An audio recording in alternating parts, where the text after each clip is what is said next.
It's better to shop at like an Asian mart because it's way cheaper than going to Wegmans, so screw that. Fistful of ginger, garlic, big onions. Nope. There it is, big difference, cilantro. Green onion, more garnish. Oh, you smell this.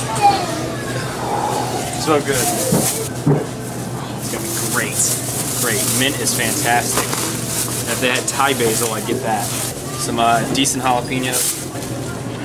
It's worked out great. Just one huge bag of bean sprouts, toppings. And get your sriracha, everyone loves hot sauce. Places, don't forget this. This is plum sauce, sauce for pho. Alright, so you got, they're not hard to find. Once you find the rice sticks, like rice noodles, usually it says pho on it. And you're gonna have thin, medium, and large. I personally just like the medium grade. And that's about right in here. The best part is it's really cheap. Each bag, you can see, here it's like $1.50.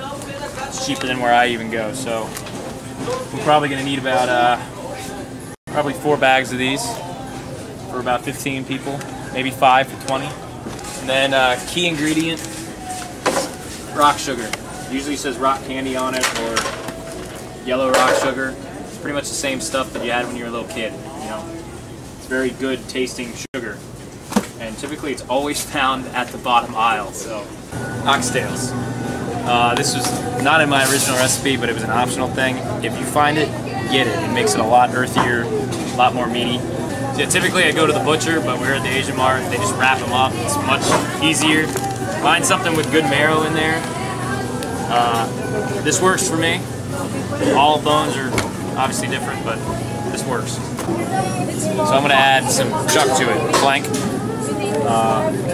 This is one meat I would definitely pick up. It stews for maybe 20 minutes. You can do it longer if you like. I only like it for about 20 minutes. So here's a brisket chuck.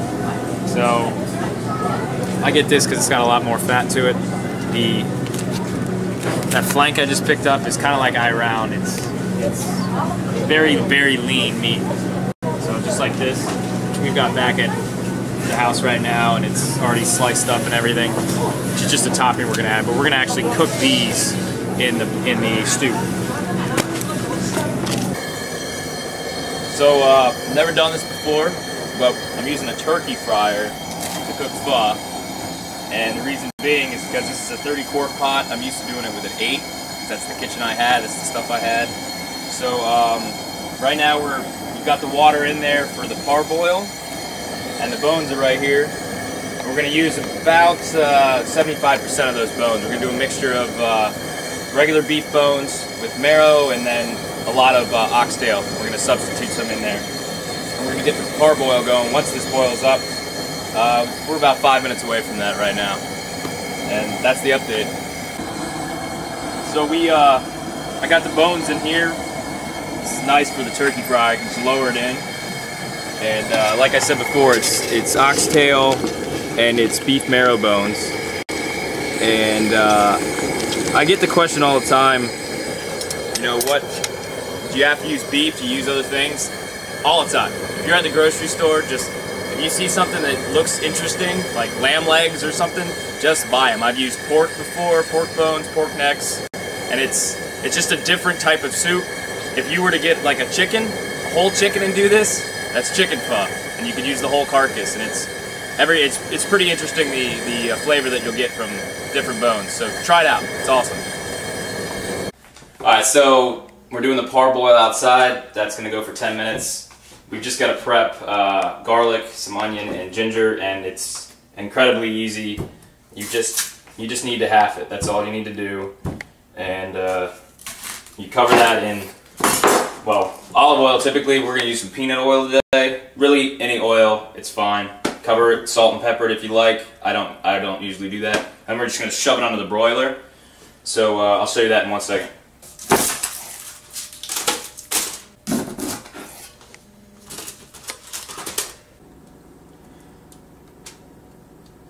Alright, so we're just broiling these. We're using the oven because that's where the broiler is.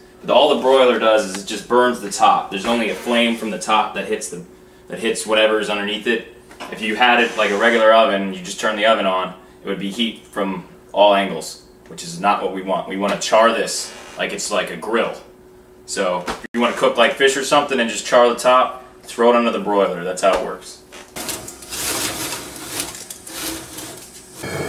So we're going to take the bones out. They've been going for about 10 minutes. If you look, the scum has come up, and that's what we really wanted to get rid of. We also just parboiled it because it really opens up the juices in the bones. You could roast. A lot of people roast their bones. Traditionally, I've heard for pho that you're supposed to parboil them though, so that's how I've stuck with it. Roasting also works. If you look, they look a little cooked, but you can see the marrow's still in there, and that's exactly how we want it. So that's charring up nicely. I'm probably going to take it out in just a minute or two. I've got all the prep stuff done already. I've got the rock sugar in here, I've got all the salt in there, and then all the spices I've got in this one. And these are the spices. You got fennel seed, cinnamon stick, clove, coriander, star anise, and cardamom. Get some good fish sauce. I made a big fuss about it should be from Vietnam. Really, it can be anywhere, you know, it can be from Thailand, because that's generally what we find in the United States.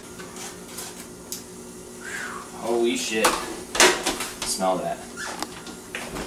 That ginger comes out. Whew. Alright, so it's about time to cook that shit. We gotta go outside and combine everything in the pot. The pot's been cleaned, and we need to fill it up and then dump everything in and get it to a boil. Alright, so we gotta drop everything we broiled in the pot. We've got a little bit of water in there. We didn't fill it up all the way because you want to fill it up after you've got all that shit in there. Otherwise, the pot's going to overflow with water. You're going to do this, and then the bones, and then we got the fish sauce and spices and salt and sugar. And then once this is brought to a boil, I'm going to drop in some brisket and some flank and let that cook, and then we'll bring it out. Alright, so it's trying to come to a boil right now. The scum is rising again, which is going to happen. We're going to skim that off with a spoon later. After it's cooked for about 3 hours, we're going to pull the strainer out that's within there, remove most of the ingredients as best we can, and we're only going to be left with like half water. Same thing as in my recipe from before, and then we're going to taste test as we fill it up with more water to see the right consistency of flavor. Alright, so we got it up to a boil now, and now we've got both brisket and flank, but I'm just gonna do them separately. You could do them together, but there's really no reason to, since it's gonna simmer for 3 hours anyways. So I'm just gonna cook it for like 30 minutes. I'll check it at maybe 15 just to make sure, and I'll see you then. And it's pretty cooked through. It's about well done at this point. I should not have used a paper plate for this. This is really hot.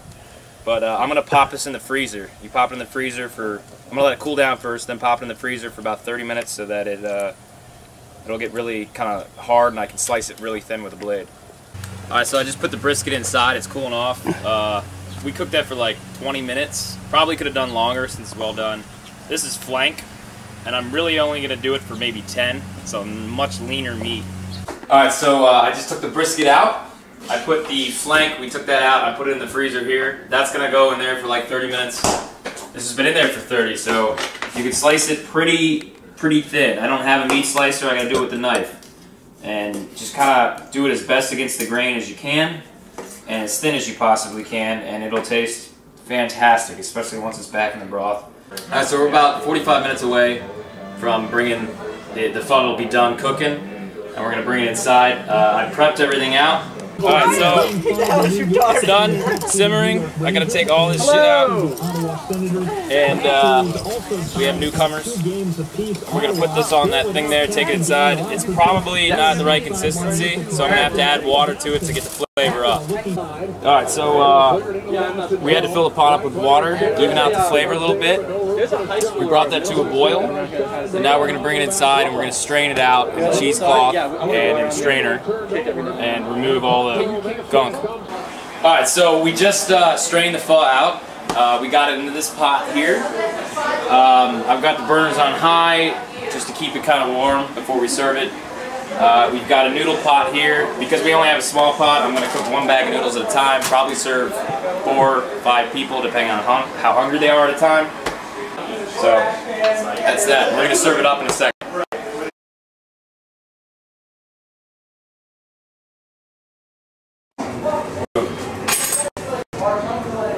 Alright, I'm going to try to distribute this evenly.